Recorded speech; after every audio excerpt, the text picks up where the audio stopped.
Heho Pop Gengs.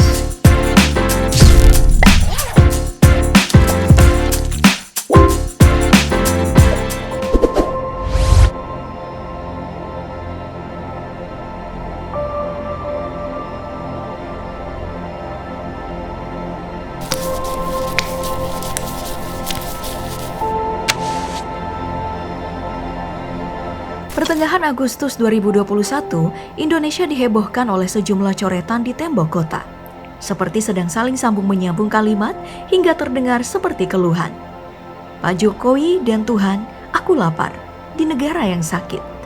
Yang akhirnya dihapus oleh aparat. Lalu pelakunya diburu polisi. Polisi sedang mencari pembuat mural mirip Jokowi. Warganet mengkritik hingga beberapa pihak ambil kesempatan, dijadikan kompetisi resmi. Seni coretan tembok seperti ini akhirnya memiliki dua wajah, sebagai seni atau hal yang merusak keindahan, tata krama, kenyamanan, bahkan stabilitas politik, hingga harus dihilangkan. Dan itulah yang akan kita eksplor kali ini. Grafiti, apakah sebuah karya seni atau hasil dari aksi vandalisme? Dalam buku Diksi Rupa, Susanto menjelaskan, grafiti berasal dari kata Italia, graffito, yang berarti goresan atau guratan di dinding tembok beton atau kayu. Dibuat dengan menggunakan alat cat semprot kaleng atau kompresor airbrush. Grafiti masuk dalam kategori street art atau seni jalanan.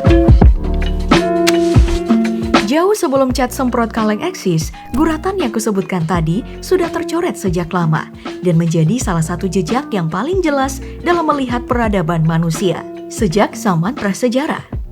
Gua Lascaux di Prancis misalnya, memperlihatkan guratan dengan pola beragam. Ada yang menyerupai gambar kuda dan beberapa hewan lainnya. Setidaknya ada 600 gambar yang diidentifikasi. Gua ini sendiri dihuni manusia pemburu peramu 20.000 sampai 30.000 tahun lalu. Di Gua Altamira Spanyol, gua era Paleolitikum, juga ditemukan guratan berpola gambar hewan. Yang paling terkenal dengan garis yang nyata adalah gambar bison. Namun, arkeolog kembali terkesima tatkala menemukan guratan purba manusia zaman es besar di Gua Leang Bulu, Sulawesi Selatan. Diprediksi berusia lebih tua, yakni 45.000 tahun. Ini berarti seni imajinatif telah ada sejak lama. Para pakar memperkirakan coretan-coretan ini bagian dari ritual, di mana hewan buruan adalah simbol terdekat dengan kehidupan mereka. Dari gua-gua prasejarah ke peradaban kuno, coretan itu tidak hilang, dengan garis yang makin jelas dan transformasi fungsi dan makna. Mesir kuno, di makam-makam orang penting, dihiasi relief dan pola gambar yang menggambarkan kasta atau kemakmuran dan simbol kekuasaan. Begitupun yang tersisa di reruntuhan peradaban Romawi kuno. Seperti seni fresko di sisa kota Pompei, ukiran seorang politikus kala itu, dan gambar yang diduga adalah representasi Yesus. Coretan tentara salib di gereja makam suci, serta coretan Viking di Istanbul sebagai peninggalan jejak perjalanan. Peradaban kuno, coretan-coretannya lebih pada peradaban kasta, kehormatan, penokohan, dan kekuasaan. Maju sedikit, coretan guratan tertulis cenderung menegaskan sikap dan keberadaan di abad ke-18 hingga ke-19. Seperti monikers, coretan yang ditemukan di gerbong, dibuat oleh gelandangan dan pekerja kereta api sejak tahun 1800-an. Bozo Texino dengan sketsa sederhana pria bertopi koboi adalah monikers awal yang ditemukan.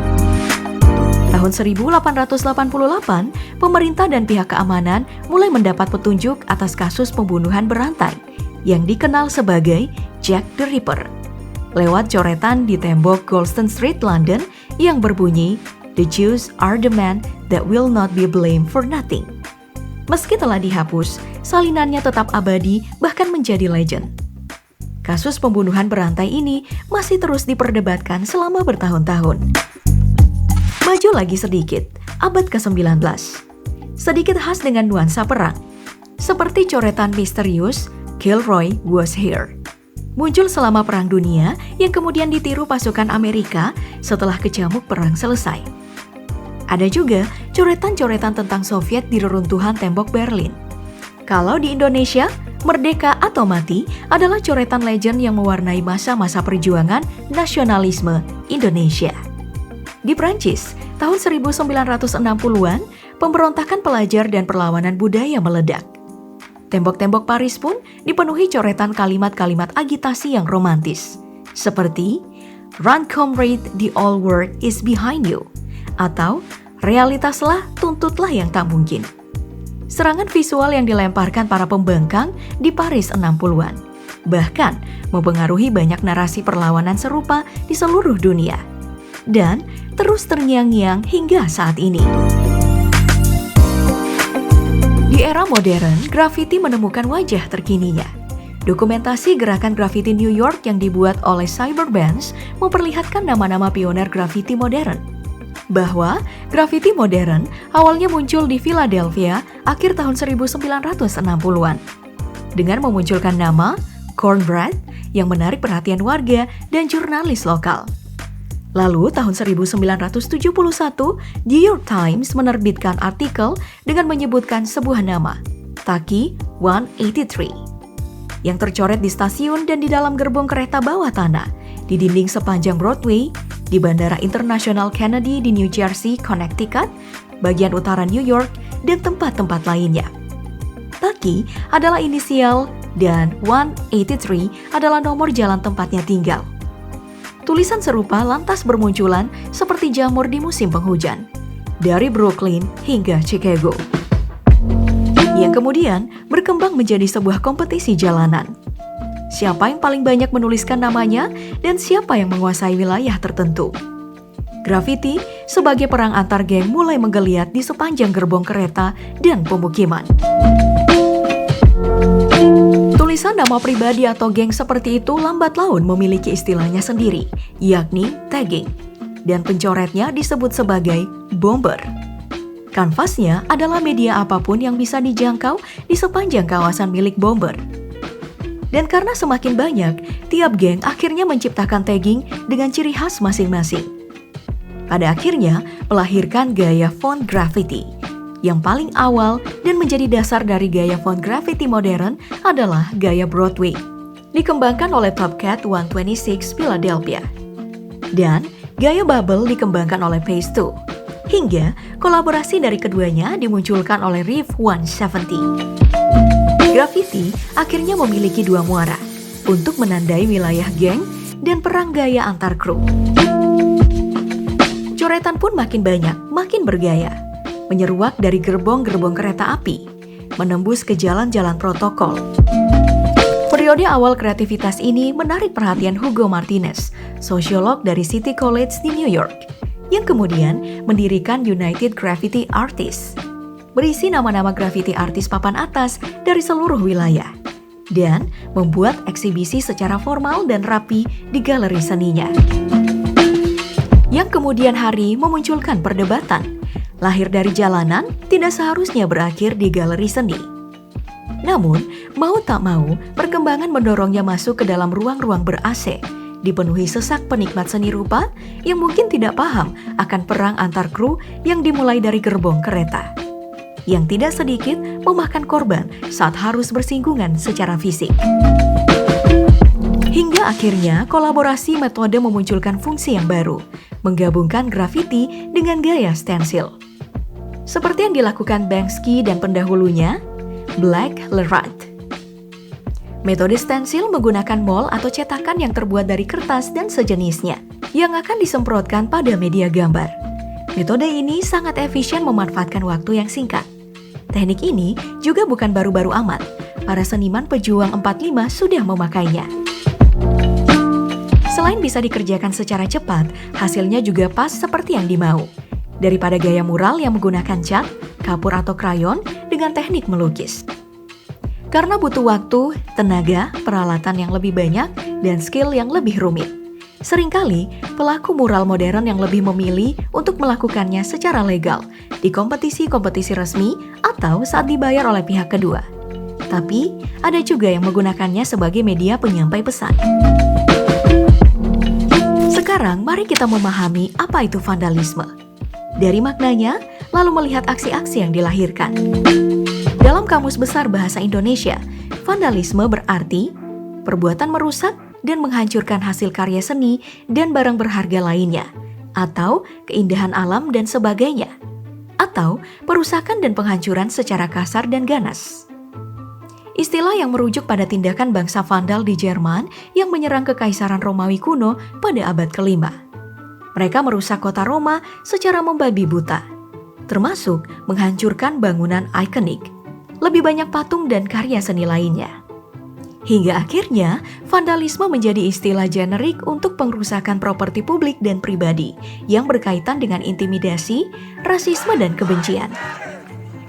Mendefinisikan vandalisme sepertinya jauh lebih mudah dari mengartikan apa itu seni. Polemik sepanjang waktu yang kadang membuat galau seniman itu sendiri. Nah, kita tak perlu ikutan galau. Untuk mudahnya, kita pinjam beberapa pandangan. Menurut Plato, seni adalah hasil peniruan alam dengan segala seginya. Sedangkan menurut Aristoteles, tidak hanya tiruan belaka, seni harus memiliki keunggulan falsafi, yakni bersifat universal. Seturut dengan Leo Tolstoy yang bilang seni adalah ungkapan perasaan pencipta yang disampaikan kepada orang lain agar mereka dapat merasakan apa yang dirasakan sang seniman. Karya seni menurut Thomas Munro adalah alat buatan manusia untuk menimbulkan efek-efek psikologis atas manusia lain yang menikmatinya. Karya seni yang berhasil adalah yang membangkitkan perasaan emosi dan membahagiakan jiwa spiritual manusia, kata pemikir seni klasik modern, Clive Bell. Jadi, apakah grafiti adalah sebuah karya seni atau hasil dari aksi vandalisme? Jangan buru-buru menjawabnya seperti pemerintah yang buru-buru menangkap para seniman jalanan, hanya karena pesan yang mereka sampaikan berseberangan dengan kepentingan mereka.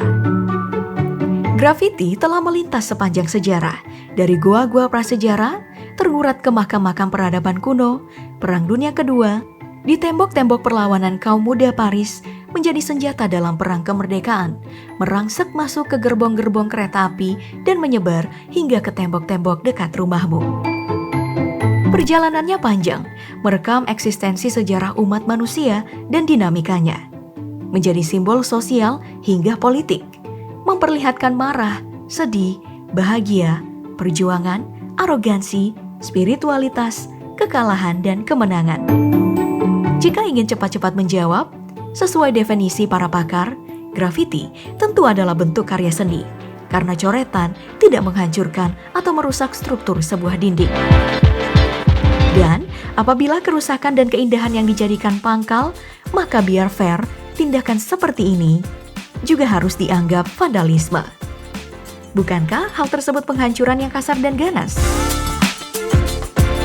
Tapi pada akhirnya kita akan bertemu dengan satu hal yang membedakan semua ini. Izin, alias permisi pada otoritas. Dan permisi biasanya ditukar dengan duit atau tunduk. Baik, DP Explore kali ini kututup dengan kutipan karya dari Banksy. If graffiti changed anything, it would be illegal.